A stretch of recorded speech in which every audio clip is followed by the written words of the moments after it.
Hi, I'm Tess, Hi, I'm Sarah, and we are. the Happy Edit Sisters. Happiness isn't just being happy, it's an embodied feeling that starts with how we approach life, our actions, and our mindset. Everyone has a range of emotions, and that's a good thing. Join us as we dive into what it means to be happy and how we build a foundation for happiness through different lenses.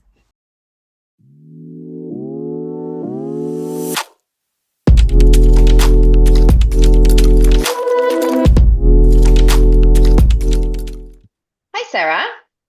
Hello, Tess. How are you? I am very good, although I'm a bit tired, I'm not gonna lie, because we had this crazy windstorm last night and I didn't sleep at all. Because it sounded like the house was just gonna fall down. You're Wizard of Oz style. It was totally Wizard of Oz style. I eventually did fall asleep, but it wasn't it wasn't very it's kind of that fitful sleep, where you're like waking up and you have like that was a weird dream, and then what's that noise? Oh, it's the wind, and yeah. And then Michael was snoring next to me. That's what the wind was. It wasn't outside. Uh, yeah, no, but it was fine. It was fine. I woke up fairly early this morning and had energy, so it was okay. But it was still like, what is that? So much wind. How are you today? I'm good. I'm good. I'm sat here with the dog sat on my knee. So just in case we hear Rosa snore, she may or may not have had an appearance before on the podcast. But yeah, no, I'm good. I'm good. We went for a lovely walk yesterday. We've not been for a proper walk for ages, and it wasn't a very big one, just about 4 or 5 miles maybe. But it was so muddy, but it just made it comical. It was just like sliding everywhere. Me thinking, oh, I've got some nice boots on, and yeah, just sliding everywhere, and it was really funny. My favorite is like when it's so muddy and like the mud just like sucks your shoe or your boot down, and you're like lifting your foot up and it's like I can't. Where did my shoe go? There was a couple of months ago, we went for a walk and like legitimately got stuck in the mud to the point where I couldn't move, and I started to panic, and I was like, God, I'm stuck, I'm gonna be here forever. To like drag me out. The kids obviously thought it was really funny. Leave me, guys. Save yourselves. Well, that's Nana. Yes, exactly. That is Nana, quite literally. Oh, oh, fun. Oh, the funness of hiking and walks and just enjoying nature and whatever it wants to give you, right? This nature can definitely stimulate life. I didn't fancy a mud bath, but if that's what was on offer, that'd have been all right. Exactly, exactly. Mud bath, wind shower. Hey, We are living the senses. we really are. All right. So, on that note, we have a wonderful guest here today with us, and I am so excited that she's here. We wanted her to come on for a while now, but she's crazy busy, and it's been hard to like match up a time to get her on. But without further ado, welcome, Nicola. Hello. Oh my God, Nicola, it's so formal. I don't think you've ever called me that. I don't think so either. I was like, your formal name, your real name, My Nicola. And then it Sunday came out and name so weird. for when I have to behave. So Nicola Docherty, also known as Nick. Everyone I know calls her Nick. I know, everybody in their granny. Oh. But yeah, hello. So Nick is an actor, writer, filmmaker from Glasgow. I'm sure you guys can tell from her accent. If not from Glasgow, then you can tell that she's Scottish. Um, she's worked her way through the industry for the last decade, from international theater tours to award-winning films, and now likes to mix it up in both of behind and in front of the camera. Acting is her first love, and in recent years, she's branched out into writing and directing her own work too. And I originally met Nick because she worked with my husband as a touring actor here in Spain. And she's amazing. We absolutely love her. We wish she'd come back, but we understand that she has way more like cooler things to do these days, like working on Absolutely international not. films. and writing stuff for the BBC. Last year, she was commissioned by BBC Short Stuff. That's hard to say. To create her original sketch, Good Girls, Death Drop Demon. And in October of last year, her 48-hour film directorial debut of By Now won the Glasgow competition and is headed for Filmapalooza in Lisbon next month, which is March, right? Yep, that's the We're one. talking about March. Okay. So Yep. if you're listening to this live, it's probably the same month that you'll be listening to this, but next month as the moment that we're recording. Yeah. I'm so excited to have you here. I'm so happy to be here. It's so nice to see both your faces. And I miss you, Tess. I miss the grumpy one as well, but no, I miss you. Not me, by the Michael, my way. husband. No, not Sarah. Sarah's not grumpy. She's just related to the grumpy one. I'm True slightly stuff. less grumpy. Slightly less. Yeah. Probably less windy as well. I don't know. Oh, poor Michael. He's not here to defend himself. Oh, boo-hoo. He'll be listening at the door. I know. He's probably He got a glass on the is. wall. Like, what are they saying? I know they're going to talk about me. No, I do. I miss Spain, though. I really do miss it. I'm very tempted to just take a couple of months of rest and take myself away to the nice warmth of Spain. Well, maybe not Gijón, but it's somewhere in the south. I was thinking warm. Yeah. Actually, Well, in the summer. It's been quite warm lately for it being winter. Like it's the last couple of days have been cooler, but it's it's been in the mid-teens, which is really not bad at all. Guarantee you, your winter is my summer, peak summer. It is so bloody cold in Glasgow just now. I've been inside most of today and bundled up because I'm a sun baby. I don't like the cold and the wet and the miserable. But yeah, the south is better for you if you don't like wet. oh hell yeah. So Nick, can you tell us a little bit more about yourself? I mean, obviously we gave you a little intro, but tell us a little bit more. Oh, I don't know what more to say. Yeah, basically like all of the above, and yeah, just keep on. I don't know what more to say.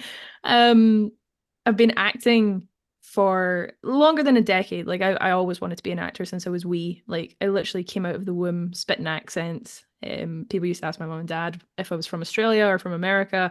They're like, no, she's just really into accents. But yeah, I studied, went to college for 2 years, went to uni for a year. It was the most intense year of my life, trying to stay happy and positive and amongst so much work and chaos. And then I was lucky enough to, as soon as I graduated uni, I moved to Italy and did a theatre tour in Italy. And then I came back and did a year and a half touring around the UK. And it was actually interesting because at the end of that UK tour, I was just going to give it all up. It wasn't making me happy anymore. I thought like it's not for me. I don't want to be a performer anymore. I fell out of love with it. And then I took a little trip to Spain for an audition. I was like, oh yeah, this is a bit of me. So then toured with Michael for just under a year before COVID swept us off our feet. But yeah. And then I think because I got stuck on my own during COVID and turned to writing as a kind of an outlet and to try and help with anxiety and things like that. And I ended up writing my first short film, which when I returned to the UK, I thought I was just returning for a couple of weeks and then coming back on tour. And what, like 4 years later, I'm still in the UK. But yeah, I just basically then decided to take my career into my hands and go, okay, if work is scarce and it's hard to get it, then I'm going to make it. So I started making my own stuff and haven't stopped, haven't slowed down, and I kind of keep going to the next thing. So yeah, hopefully this year we'll have a couple of films in store for me, both in front of and behind the camera, with fingers crossed. I'm sure they will. I mean, you've been doing such amazing work. Thank you. I know, like, we're super proud of you, and like as you Thank say, you. like you've taken it into your own hands and you've been able to really run with it and it's really awesome to see. Like, I think so often we get stuck in this sort of loop of, oh, well, there's nothing there. I can't see anything. I can't, really move forward. And it takes that time sometimes, that those drastic moments, which maybe in the like the essence of them, it's not, or in the moment, it's not like the ideal thing, right? Like being stuck inside for 3 months on your own during a world pandemic that no one has any idea of what's going on sucks, right? But then at the same time, it's kind of those silver lining moments where you kind of go, okay, well, how do I take advantage of this? How do I support myself? And then through those moments, you kind of realize, oh, actually, let me like take this trajectory in a new way. How can I really, blossom within this? And it's really fun to watch that happen for you. I think it was like a turning point as well, because I've always been creative and I've always been really creatively driven, but not being able to physically go out on walks or on adventures, or like stupid things like sitting in the grass. Like I get really like stimulated by like like touch and stuff like that. So like if I'm sitting in a park, like the park that was just down from my flat was amazing. I used to love sitting in there, or like reading or whatever, and then to be cooped up and not actually be able to get any sunlight. Like I remember I was on the phone to you and Michael, and I was sticking my legs out of my window. I was 5 floors up, and Tess is like, "What the fuck are you doing? Get your ass back inside!" But True story. Because I literally didn't have like a balcony or anything. But then turning to that, I was like, okay, I'm gonna express all the pent up emotion and feeling and stuff from my past as well, that I think I did a lot of processing of during that alone time, especially a very scary time. But yeah, it seems to have worked. And now I get to make fun things as well as putting my trauma on the screen for people to watch. Oh dear. But yeah. Oh, it's so good to hear, Nick. And I remember during the pandemic that you and Michael did a little kind of sketch together, didn't you, as well? And God, I forgot about Two Actors Isolate. I forgot about the sketch. Yeah. Oh God. No, and I think that's the thing as well. Like we had such a good community in Spain of friends. It wasn't just a case of like, oh, if we see each other out, like we'll talk. Like we talked every day. We used that little app. What was it called? Oh, Was it what House was that Party? called? Is that what it was called? Something like that. Yeah. Yeah. Yeah. And we all Until it got like super sketchy and random people started joining your yeah. things, and it was like, oh, let's Yeah. not. Yeah, let's not do that. Let's make Zoom our best friend. But no, like we had a really good sense of community, and our friend Dennis, who literally lived across the road from me, we would sit and game and chat. But it was interesting because although we were like playing a game and really into it, it was actually like a nice way for us all to just like check in on each other and actually chat without having to be like, okay, I'm going to dedicate an hour to sit on the phone and talk to you. Yeah. So Yeah. it was really nice, and it was a nice way for all of us to talk in a group chat without like just kind of sitting doing nothing. Made the days go by. Yeah, definitely. I think it was really beneficial for Michael too, having those, times that he was able to like get online with you guys. Like at least we had each other at home, but it was also nice to have that buffer when like we didn't have to be in each other's faces. Because you're living in like 55 square meters worth of space with each two people, like it was fine, it was great, but at the same time, like it's like I need my space. Like you do your thing, me do my thing. It's And ridiculous.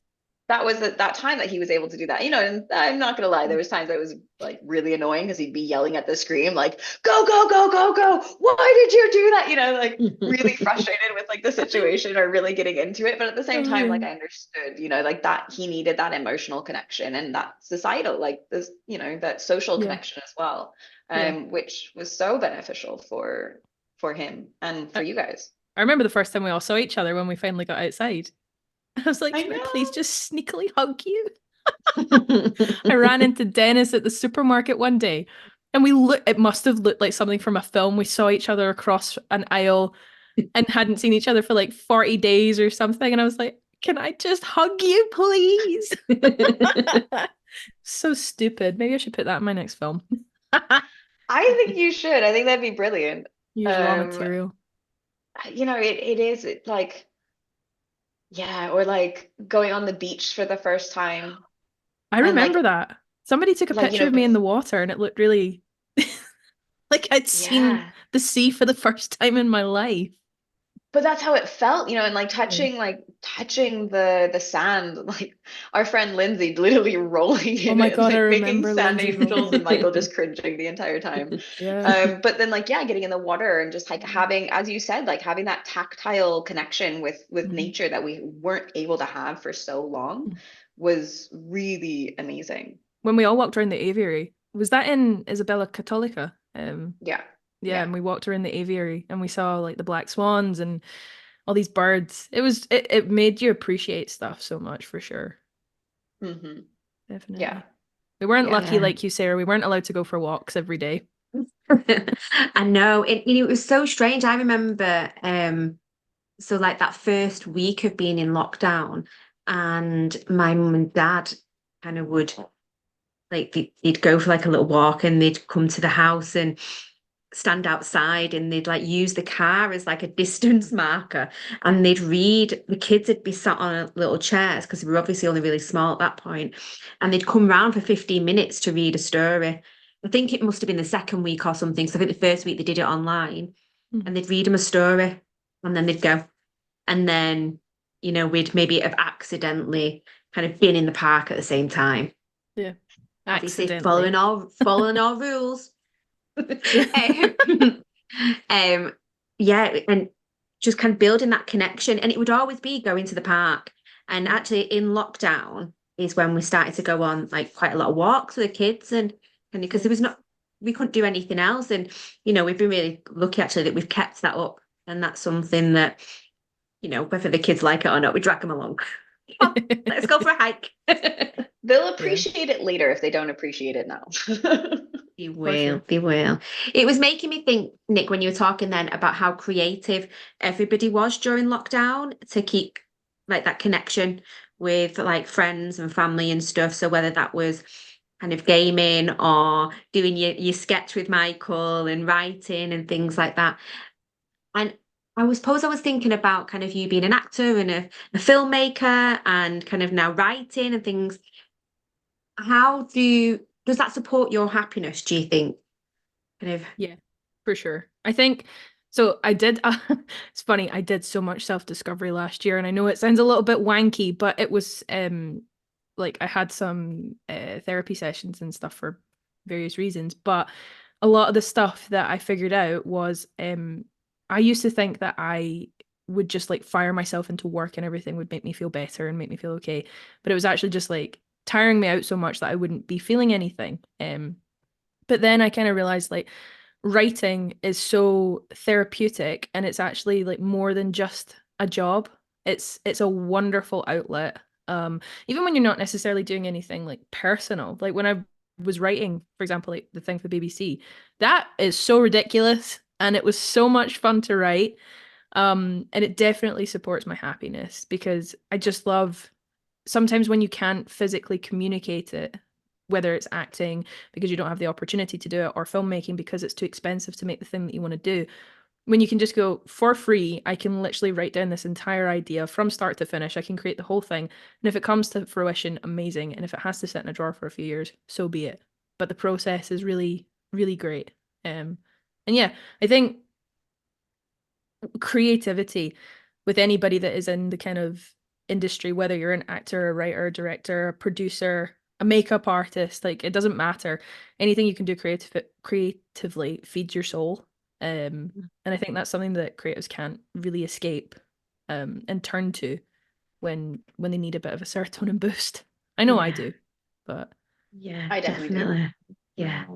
Yeah. Cora, my eldest, so she's really creative in like just her whole being is really creative. So she's really into like drama and drawing and things like that. And she'd have only been 7 during the lockdown, and when we started going for walks, and she started to tell this story that she called Unknown. And she every single time we went for a walk, she'd kind of do a new episode that she would talk about, and then she started to write it. And more recently she's been reading Murder Most Unladylike books, I think they're called. And she's now started to write her own book, and she's like on chapter 2, and she gets in like influences from like a school friend, and she kind of bases some of her characters on her friends, and you can just see how like she's processing like her experiences that she's kind of in at the moment through writing, and it's so lovely to see. It's an interesting one, isn't it? Because I think you know, like people talk about, for example, like gym culture and how they get a big serotonin boost when they work out and they do this and they do that. And I think a lot of people think that physical workouts are like the best way to release serotonin and get that kind of boost. But also when you're a creatively minded person, or you're somebody that exercises your brain a lot, you get the same kind of effect. You know, so it's interesting when it's different for everybody, but that's really cool that she's writing and like enjoying it as well. It's nice when you see kids just delving into it. And I always think it's really nice to encourage it as well. See, when people put blockers on it, makes me kind of sad, actually. I know we're on the happy podcast, but makes me kind of sad when happy podcast means we explore all the emotions. But it makes me sad and kind of annoyed when academia tries to dull creativity and turn kids away from it. I know I experienced it for sure from a lot of people in high school, apart from my wonderful drama teacher, who was like my absolute inspiration for everything. She was amazing. But everybody else was very much like, we're not helping you with your uni applications because you're not going to do anything that's worth our time. People saying, you know, yeah, you want to be an actor. Okay, so what's your backup plan? There's not, you want to be an actor, go do it. And I'm going to help you do this, that, and the next thing. Here's how you get from this step to this step. Or why don't you try this? Or why don't you talk to this person? It's always trying to put a blocker on it or make it seem like it's not an attainable thing. It's a little bit better now, I think, because kids have access to like TikTok and Instagram and stuff, and they can be inspired seeing other people doing it and go, okay, I like that. I want that. I'm going to go do it. You know? Yeah, and I think it makes it a little bit more attainable because it's not just like, oh, these big, you know, actors on the screen that are, you know, are they real? Are they not real? You know, like you see them, but they're not, you know. So like when you have that social media aspect, I mean, yes, there's lots of negative things about it as well, but there's also a lot of positives because you can see that an everyday person is doing this stuff. And it's not just, you know, someone with lots of money and producers and sponsorships behind them. Yeah. There's a big movement in the UK for working class creatives to get to the forefront and be given the opportunities that people wouldn't have. Because a lot of this industry can be nepotism and driven by who you know, not what you know. But then you get like hard grafters that I've got one of my best mates, Sarah Grant, is the hardest grafter I've ever met in my life. She's a working class writer from Glasgow, and she makes all her own stuff, and she's had some of the most brilliant commissions from the BBC, and she made her short film Candy. She was Creative Scotland funded, and then her and my other mate Katrina, her writing partner, they managed to get a pilot on the BBC for their TV show, and now they're just continuing to grow it and try and do other stuff with it. But it's so inspiring to see that as well.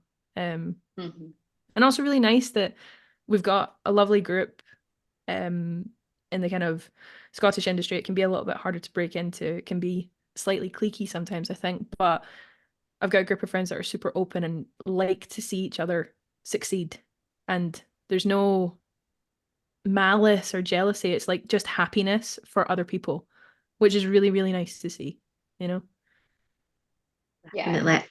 Especially in that industry as well. You know, I know somebody I was talking to, and their son goes to like a drama school, and they know kind of people that they can recommend for TV shows and stuff like that. And yeah, it's definitely in that area. It was who you knew, not really how good you were or anything. And sometimes it does that's matter.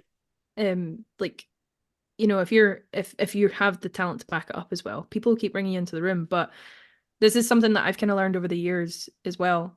and I've still got a lot of learning to do, but 90% of the time you're brought into rooms because you're a good person, and it's great that you're also talented, but if you're a bit of a twat, then you might see yourself in less rooms. Unless you're super, super famous, in which case I don't think they really care. They want your name. They want to get butts in the seats, but yeah.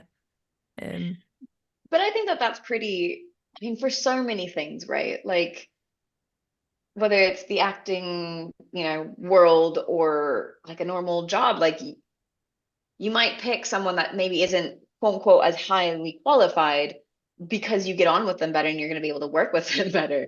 And they don't constantly pull you down. Then you might, if, this person is, has so many awards, blah, blah, blah, but they're, a complete asshole. Like you're not going to want to spend that much time with that person. No. And so I think that that's something that,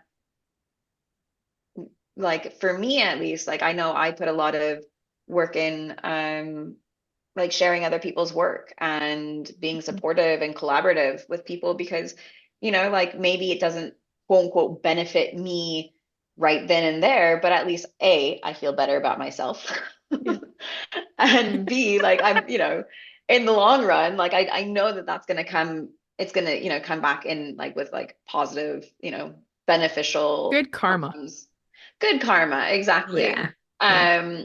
Whereas like, if you're just a complete dick and you're like, no, it's all about me all the time, like people aren't going to take the time to, do the same for you. And not everyone is going to do, like, this is something that like I have to keep in mind as well. Like, just because I do it, I can't expect it from other people either, so like I have to do it just openly and hope, expect it's going to happen at some point, but not necessarily directly. It's actually really interesting you say that because I practice that a lot as well. Like I think like our experiences as people shape us. And I always think it is better to be kind and nice than it is to be like try and get ahead, for example. So yeah, I think it's just become who I am now, like selflessly wanting to see others succeed and not getting jealous and not, getting tainted by if a friend books something and I don't, I'm like, okay, water a duck's back, it'll come again, my time will come, but right now it's your time. And I think it's really interesting when people choose to start doing that, because then it becomes just who you are. You don't even have to think about it anymore. And it's just nice to be around those kinds of people where, like, if I do a favor for somebody, I don't expect anything in return. It's lovely to receive it, but for example, if I go and work on a film and it's no budget and I don't get paid for it, I'll be like, okay, I don't go, you owe me one, or I expect one from you. It's like, okay, there's a silent kind of trust there that I've got your back and I've got your back selflessly and I want to be part of this and I want to see you succeed. And that's good enough for me. And if you help me out in the future, stunning. If not, good enough. Yeah, exactly. I think like there always comes a point, right, where you have to kind of look at, okay, like I have given over and over and over to this person. Maybe I don't go out of my way anymore if they're not returning it to some extent, right? Like you don't want to drain yourself either. Because there's definitely people that will just take, and that's unfortunately it's true. And so it's like, okay, you give into the point where you see, okay, actually I'm being drawn down. Okay, fine. Just cut ties with that person. And it's, you don't have to be rude. You don't have to be like, why did you do this? Just like, okay, like that's a wonderful kind of peace though, isn't it? It's great. It's great when you can be so at peace with and not having to be malicious or make another person feel bad because they've maybe hurt your feelings or done this or done that. Just let it go. See you later. Have a nice life. Bye-bye. Yeah, definitely.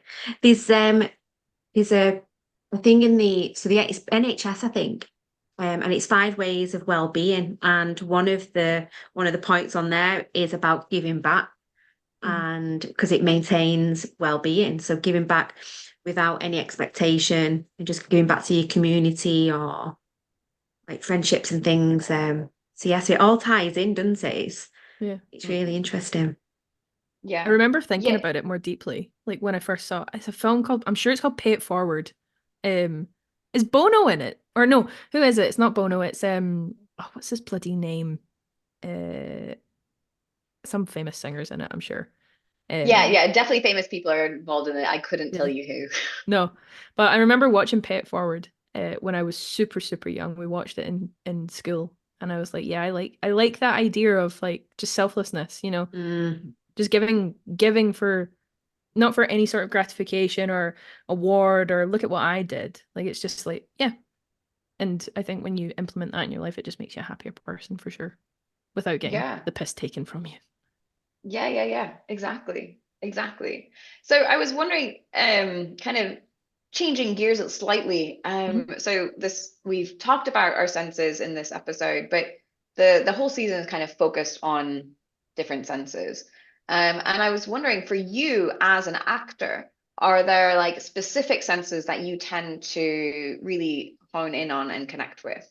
And well, yeah, let's just start with that. It's a it's a weird one because I think everybody's really different, and I've spoke a lot about this with Michael actually, and I think it's potentially why Michael and I, well, we're friends anyway, but we got on so well when we were acting together and touring because we just feed off each other. And I'm the kind of actor that I don't like to like rehearse everything to a T. I mean, it's obviously great to know your blocking and stuff, and you should know that for safety reasons, etc. But I love it when you're just let loose, and I kind of use a little bit of like everything when I'm in a scene. I kind of like there's a practitioner called Chekhov. Chekhov, yeah, it's Chekhov. Might not be, but I think it is. I can't remember. And We he believe talks you. about energy exchange, and that's kind of what I do with like my acting. But I think you really need to be in touch with yourself, all your senses. You really need to like listen. I've always got really good feedback that I'm great at listening, in scenes and stuff like that. And I think, especially when you're acting, you need to really tap into what the other person's doing, feeling, experiencing, and telling you. So probably all of the senses, but yeah, I just think it's so much fun when you completely let go and lose yourself in a scene. And then, because I mean, if you've ever watched a film or seen a play and somebody's like hitting the roof with their energy and it's a lot, or they're shouting and it's like, it's overwhelming and it's a bit shit. But when you watch really intimate performances, and I don't necessarily mean like quiet or subdued or anything, but like you watch people connect, it's so interesting.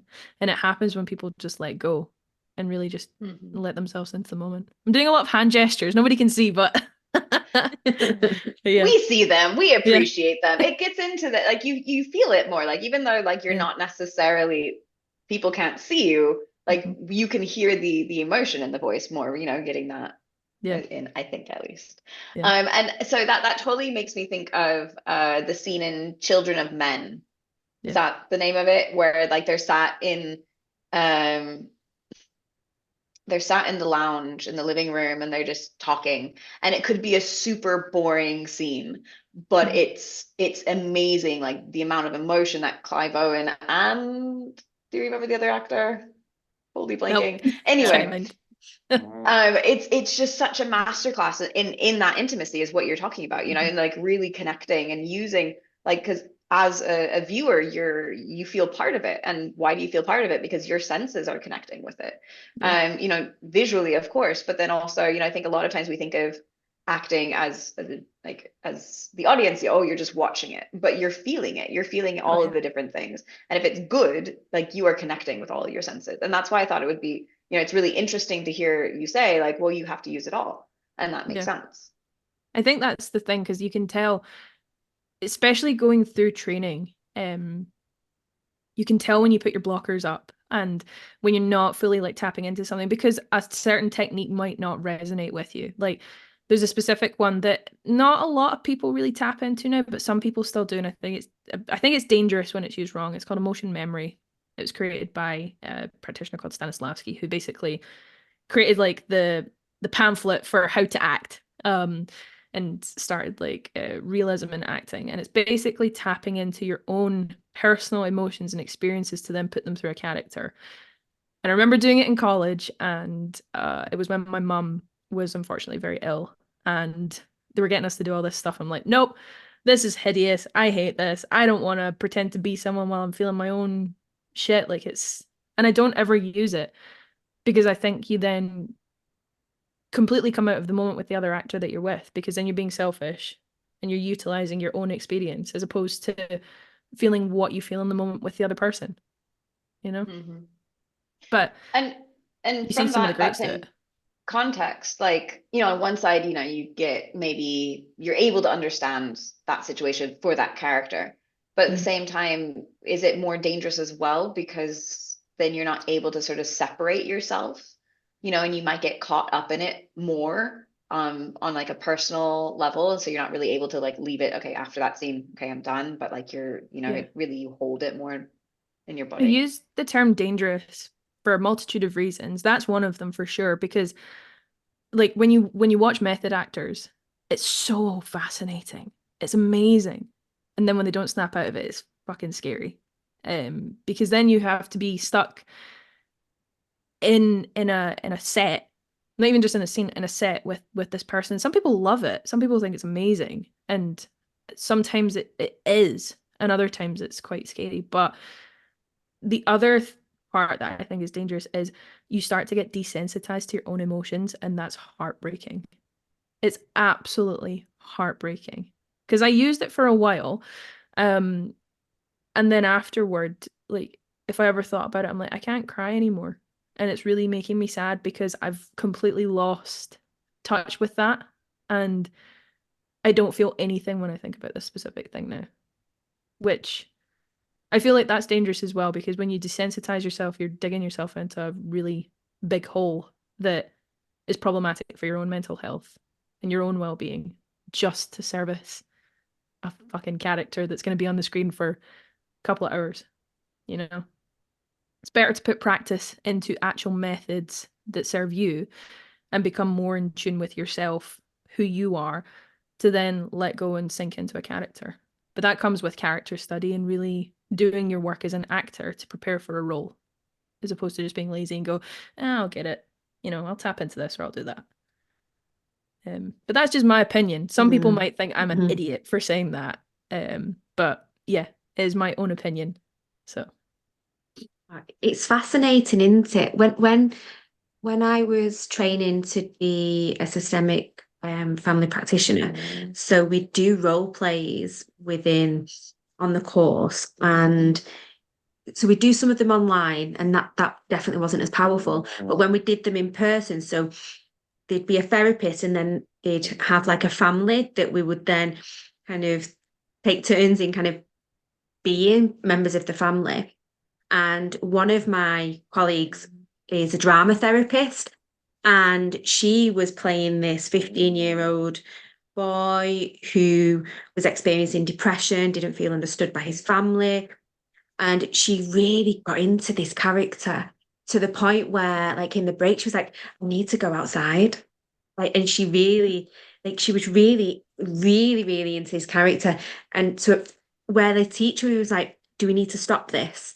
Because he was really mindful that she was, yeah, emotionally really absorbing this character. And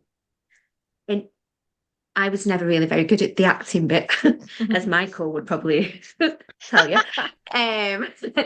But I remember doing my audition for the course, and my audition, it did feel like an audition, actually. It wasn't really an audition, was it? It was an interview. And we had to do a little role play where I had to be the therapist. And one of the family members was my boss. And I really got into it. And it was as though she was this 14-year-old that was like playing this character of this girl whose parents had separated. And so, like, I was like really sitting there, like, and all of a sudden I was this therapist in this room. And it was like, oh, this is just a character. Better remember this when I get to work. Yeah. It's fascinating when like you really tap into stuff. But again, this is like a really, it's amazing to see this happening in the industry as well, especially on like lower budget productions.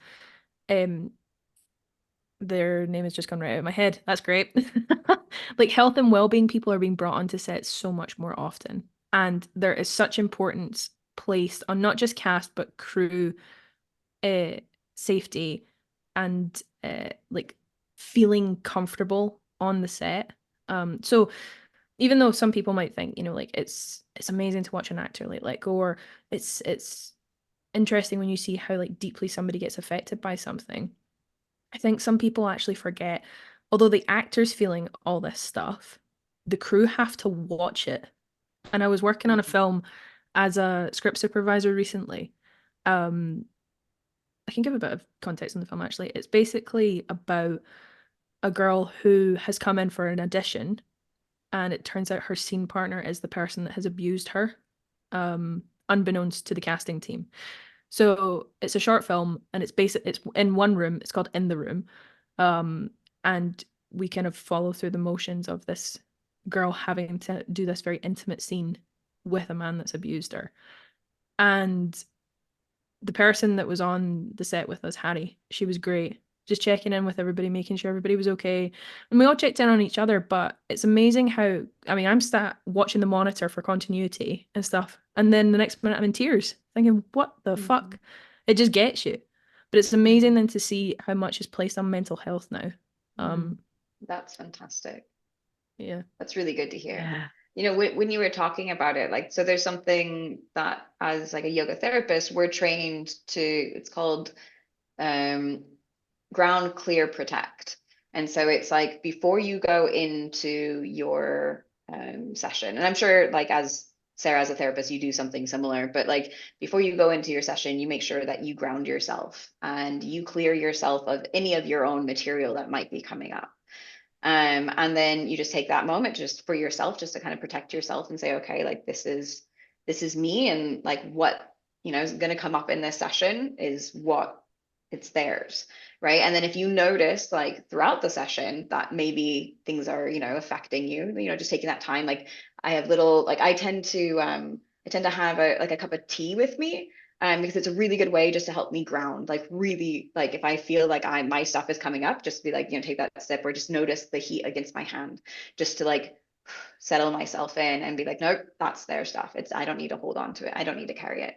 And then after the session, you know, even if it's just a few seconds, like just, you know, depending on what's come up, you know, like if I notice I'm like something's coming up for me, and I'm quite an empathetic person, like I'm quite the empath.